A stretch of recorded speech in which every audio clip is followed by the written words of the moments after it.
जैसी संगत वैसी रंगत सभी जानते हैं, बुरे काम का बुरा नतीजा कहाँ मानते हैं।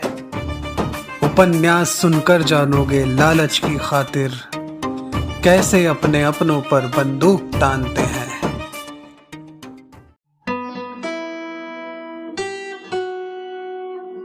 Can I hold your hand, एक खूबसूरत एहसास। कोमल अग्रवाल की कलम से निकला उपन्यास।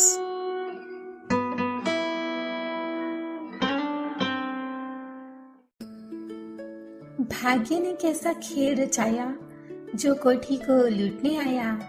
वो डाकू उनसे टकराया, शंकर काका ने बतलाया। अरे भाई, ये डाकू कहाँ से आया और किन से टकराया, और शंकर काका ने क्या बतलाया, ये सब सुनिए पिछले भाग में। और जिन्होंने सुन लिया है वो सुनिए भाग 136 मेरे यानी कोमल अग्रवाल के साथ। फंक्शन वाली रात भानु की जो फजीहत हुई थी उसे वह भुला नहीं पा रहा था, और तब से सूरज से एक मीटिंग करने के लिए मरा जा रहा था। महेंद्र प्रताप सिंह से भी उसने नमक मिर्च लगाकर बाकी के खिलाफ कान भरे थे, और प्रभात के खिलाफ भी चुगली की थी, मगर उन्होंने इन सब से अपना पल्ला झाड़ लिया था। अब भानु की हालत किनारे पर पड़ी उस मछली की तरह थी जो पानी के लिए तड़प रही थी। अब तो हमारा खेल खत्म समझो, किसी भी तरह छोटे साहब को अपने पाले में लेना होगा, नहीं तो हम पर बिजली टूटेगी, बिजली। वह बड़बड़ाई जा रहा था, मगर रॉकी और रवि को इन सब की कोई परवाह नहीं थी। उल्टे वो तो इस कदर लापरवाह हो चुके थे कि उन्हें भानु की ये चिंता बेकार के झल्लाहट के सिवा कुछ भी नहीं लग रही थी। मत सुनो कोई भी मेरी बात, जब आसमान टूटेगा ना तो सर छुपाने के लिए जगह नहीं मिलेगी, भानु चिल्लाया। तो इसमें हम क्या कर सकते हैं भैया, आपको तो आदत है राई का पहाड़ बनाने की। मैं आपसे कितनी बार कह चुका हूँ कि अब गैलेक्सी का राग अलापना छोड़ दीजिए और हडसन के कैसीनो का काम संभाल लीजिए।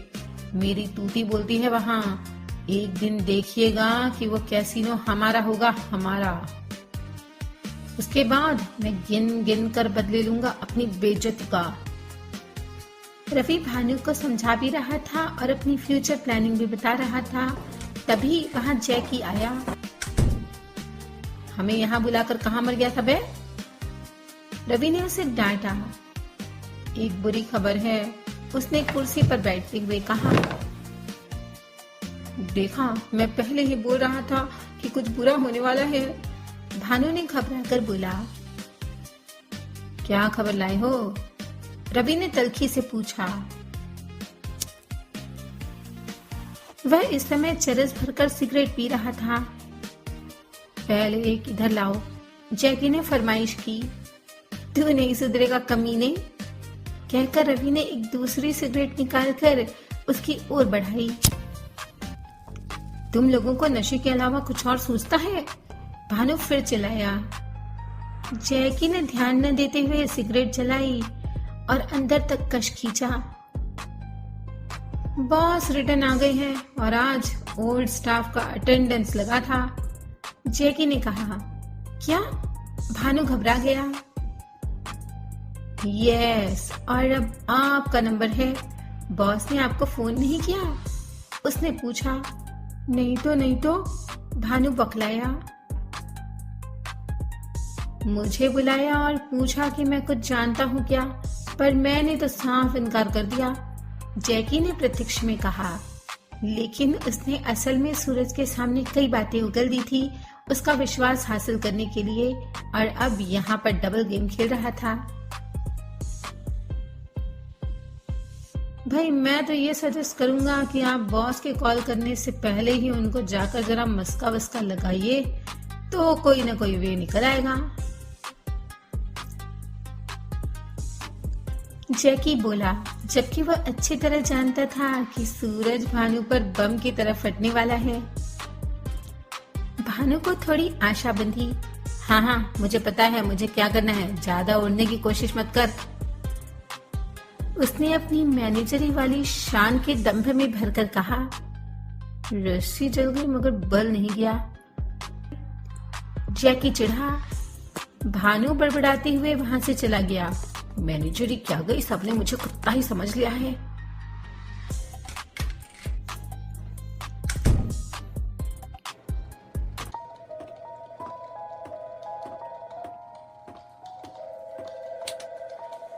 छोटे साहब, आप आ गए। मैं कब से यहाँ आपका इंतजार कर रहा था। जैसे ही पता चला आपकी वापसी का तो भागा चला आया। आपके डैडी का भी फोन आया था। आपकी बड़ी फिक्र कर रहे थे और कह रहे थे, भानु मेरी गैर हाजिरी में उसका ख्याल रखना, वो अभी नादान है, दोस्तों और दुश्मनों के फर्क करना नहीं जानता। भानु ने पूरी स्क्रिप्ट जो वह रेड कर आया था बिना एक भी ब्रेक के बोल डाली और सूरज का मुख देखने लगा जैसे अपनी सफलता के चिन्ह ढूंढ रहा हो। आपने सही कहा भानु जी, मैं सचमुच नादान था जो दोस्त और दुश्मन की परख नहीं कर पाया, पर अब मैंने अपनी गलती सुधार ली है। आपको और आपके चमचे को किक आउट करके। सूरज का इतना कहना ही था कि भानु का चेहरा सफेद पड़ गया। ये जो दोस्ती और वफादारी का चोला ओढ़ रखा है ना आपने भानु जी, अब उसे उतार फेंकिए और अपने असली रूप में आ जाइए, क्योंकि ये रहा आपका असली चेहरा। कहते हुए सूरज ने अपने फोन पर एक रिकॉर्डिंग चलाई जिसमें भानु और रवि दोनों भाई सूरज के खिलाफ षड्यंत्र रचते हुए बातें कर रहे थे। रॉकी की भी आवाज बीच बीच में सुनाई पड़ रही थी। भानु को तो जैसे काटे तो खून नहीं। ये मेरे खिलाफ किसी ने पूरा जाल बिछाया है और मैं अच्छी तरह जानता हूँ कि ये उस प्रभात की करतूत है। उसी ने आवाज बदल कर ये सब बोला है। भानु खिसियाए स्वर में बोला, वाह, तो आपका मतलब है प्रभात एक्टर भी है? सूरज उसे ताने देते हुए बोला।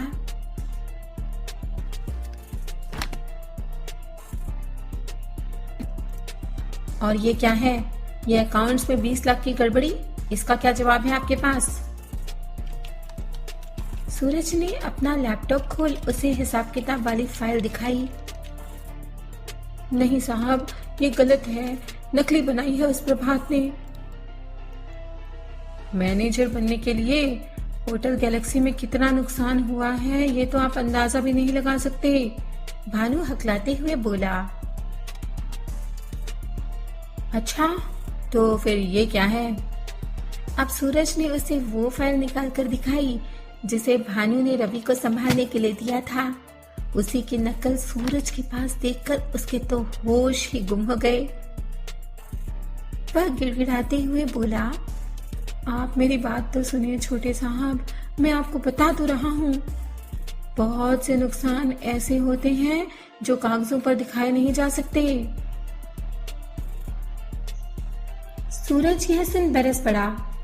अब सुनने को कुछ नहीं बचा है भानु जी, आपने कब झूठ नहीं बोला? नजर डालिए इन अखबारों की कटिंग्स पर, एक एक खबर देखिए जिसमें गैलेक्सी के सैलानियों से भरे होने की बात लिखी है। देखिए तारीख, महीना और साल, इसी समय तो आपने होटल को लॉस में दिखाया है ना।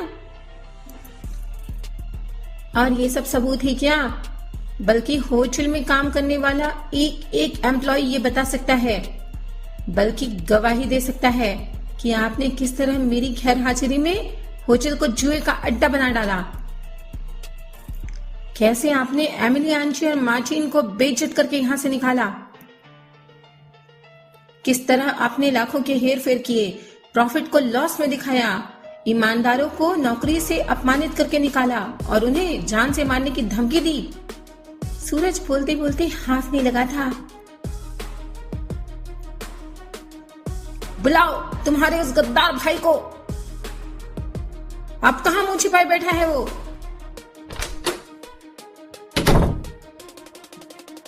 अभी कैबिन का दरवाजा तेजी से खुला और रवि ने धड़धड़ाते हुए भीतर प्रवेश किया। आपके बुलाने से पहले ही आ गया हूँ बॉस, मेरे भाई पर बरसने की बिल्कुल भी जरूरत नहीं है। देख रहे हैं भानु जी, एक तो चोरी, ऊपर से सीना जोरी। सूरज खफा होता हुआ बोला। भानु ने गुस्से में रवि की ओर देखा और फिर सूरज से मिन्नत करने लगा। अब जो हो गया सो हो गया छोटे साहब, गलती किससे नहीं होती। मैं मानता हूँ कि रवि ने अकाउंट्स में हेराफेरी की है, मैं इसके लिए बहुत शर्मिंदा हूँ। उसके गिरगिट जैसी हरकतें देखकर सूरज का खून खौलने लगा। सिर्फ शर्मिंदा? उसने अकाउंट्स वाली फाइल रवि की तरफ फेंकी।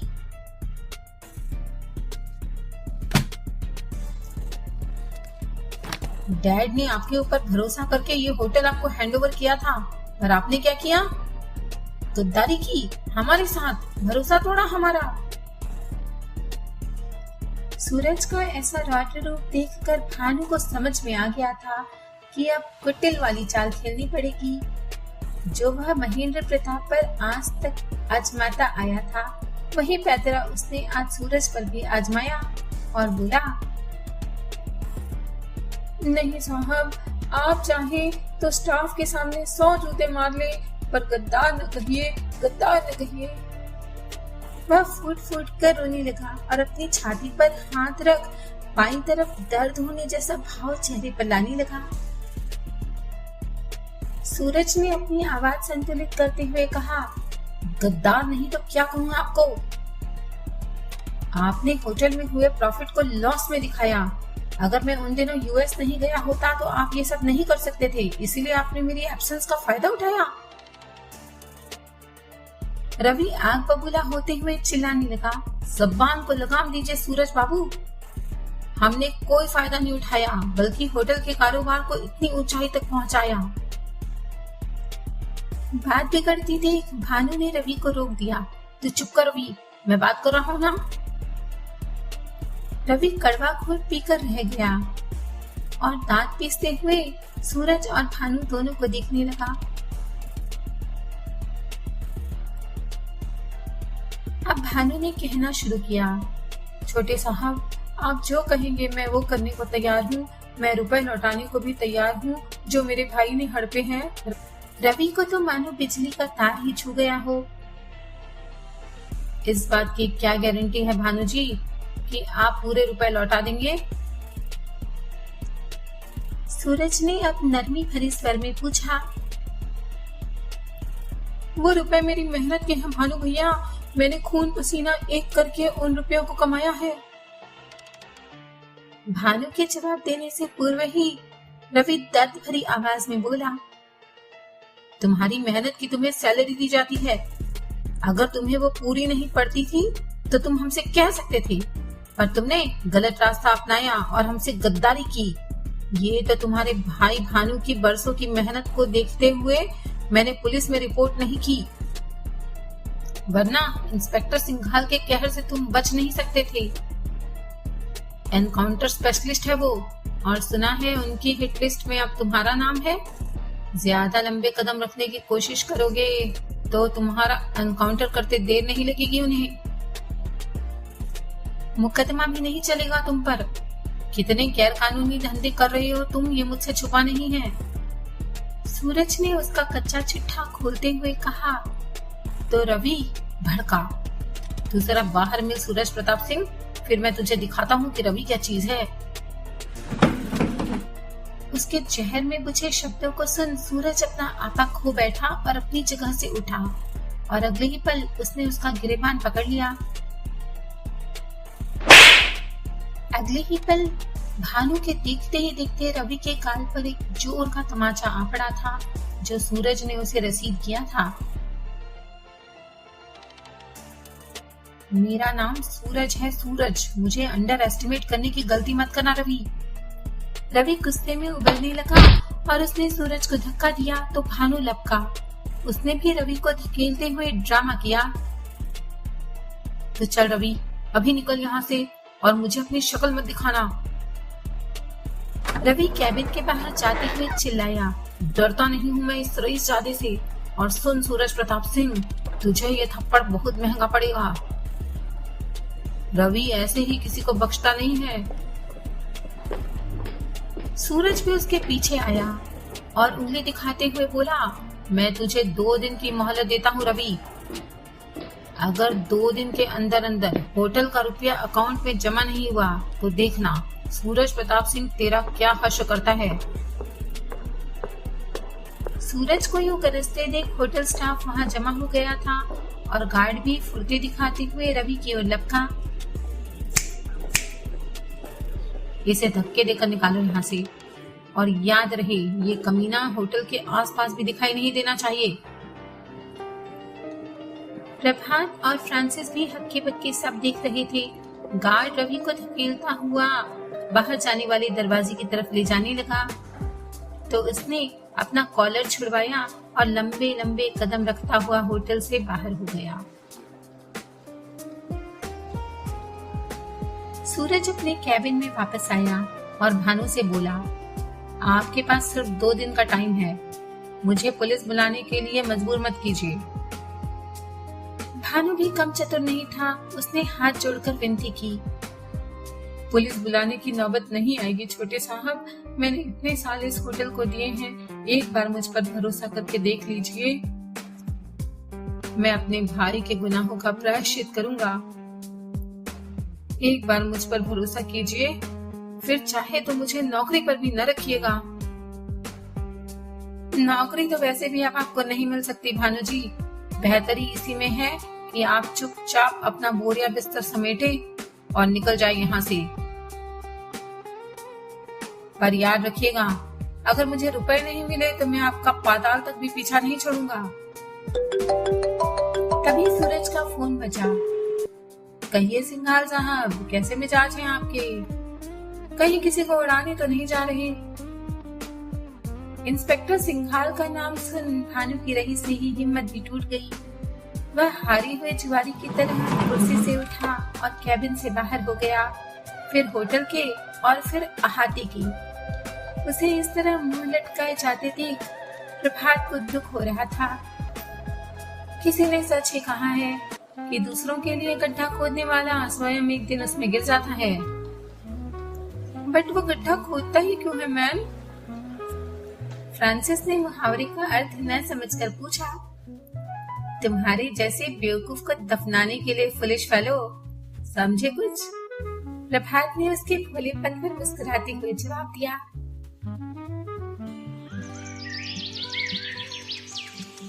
प्रताप कोठी के लॉन की आज हजामत हो रही थी। मंगू शिबू के साथ मिलकर इधर उधर उग आई जंगली घास और झाड़ियों को हटाता हुआ मेहंदी की झाड़ियों को सलीके से आकार दे रहा था।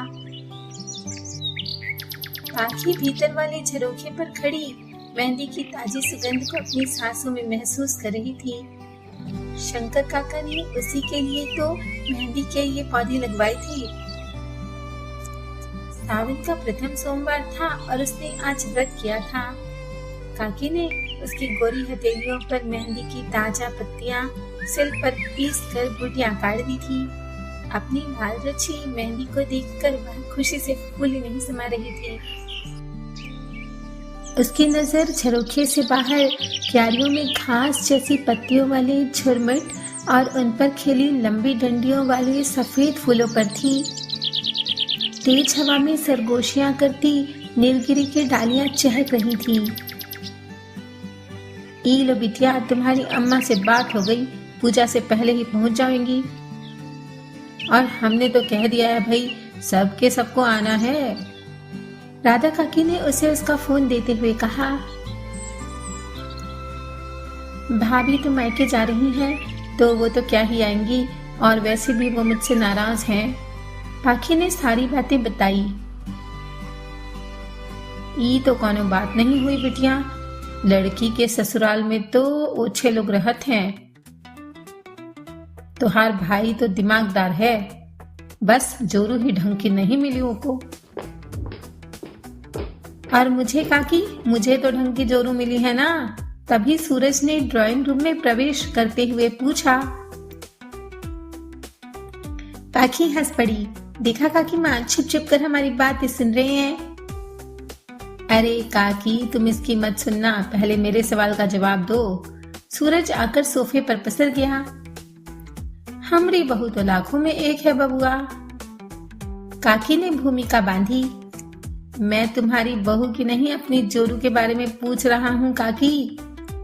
सूरज ने और छेड़ा।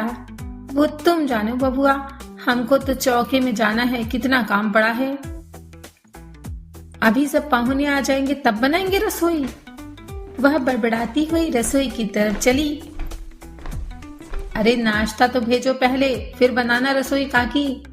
सूरज पुकारने लगा। नाश्ता बन चुका है पतिदेव, पाखी बोली और उसके पास आई। ये देखिए, कल तो आपका मूड इतना उखड़ा हुआ था कि हमारी मेहंदी भी नहीं देखी आपने। कहते हुए उसने अपनी दोनों हथेलियां सामने फैला दी। मेहंदी की सुगंध से कमरा भर गया। सूरज ने दोनों हथेलियों की मेहंदी को देखा, फिर उन्हें चूम लिया।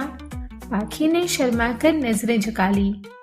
अब वह और नजदीक आया और उसके आरक्त हुए गालों के पास आने लगा। सांसों की ऊष्मा दोनों को रोमांचित करने लगी। सुनो ना, पाखी ने धीरे से कहा। कहो ना, सूरज भी प्यार से बोला। ये प्यार करने का वक्त नहीं, नाश्ता करने का वक्त है। उसने आखिरी के शब्द जोर से कहे। क्या यार, पूरे बने बनाए मूड का सत्यानाश कर देती हो। सूरज उसे तंग करने की मंशा से बोला। आपकी तो सारी टाइमिंग ही गड़बड़ है। रात को तो घोड़े बेचकर सोएंगे और सुबह बीवी की याद आएगी। पाखी की बात सुनकर उसे याद हो आया कि कल होटल में हुए झमेलों से वह इतना अपसेट था कि उसने पाखी से ठीक से बिल्कुल बात नहीं की और बिना उसे प्यार किए ही सो गया था। आई एम सॉरी जान, मुझे होटल की टेंशन घर पर कैरी करके नहीं लानी चाहिए, वह बोला। तो तुम मुझे बता भी तो सकते हो कि तुम क्यों अपसेट थे, पाखी ने अधिकार से कहा। मैं तुम्हें इन सब से दूर रखना चाहता हूँ, वह बोला। जो बातें तुम्हारे लिए इम्पोर्टेंट हो वो मेरे लिए भी तो होंगी ना, अब पाखी शिकायती अंदाज में बोली। नाश्ता लग गया है बबुआ, बिटिया, काकी पुकार रही थी। चलो, आज तुम्हारे लिए कुछ स्पेशल ब्रेकफास्ट बनाया है, मैंने खुद तैयार किया है। वह उसका हाथ थामकर उसे डाइनिंग एरिया में ले जाती हुई शोखी से बोली। जब तक ये लोग ब्रेकफास्ट खाएंगे तब तक आप सब लोग कमेंट करके बताएंगे कि सावन का पहला सोमवार जब आया है तो पाखी ने सूरज के लिए क्या बनाया है। अरे अरे, जाते कहाँ हैं? पहले लाइक कीजिए, फिर शेयर, अब सब्सक्राइब का बटन दबाइए और अब बेल आइकन प्रेस कीजिए। अब सुनिए, फिर मिलेंगे आपसे अगले भाग में। तब तक बने रहिए कनेक्टिंग ड्रीम्स के साथ, जो दे सपनों को पंख।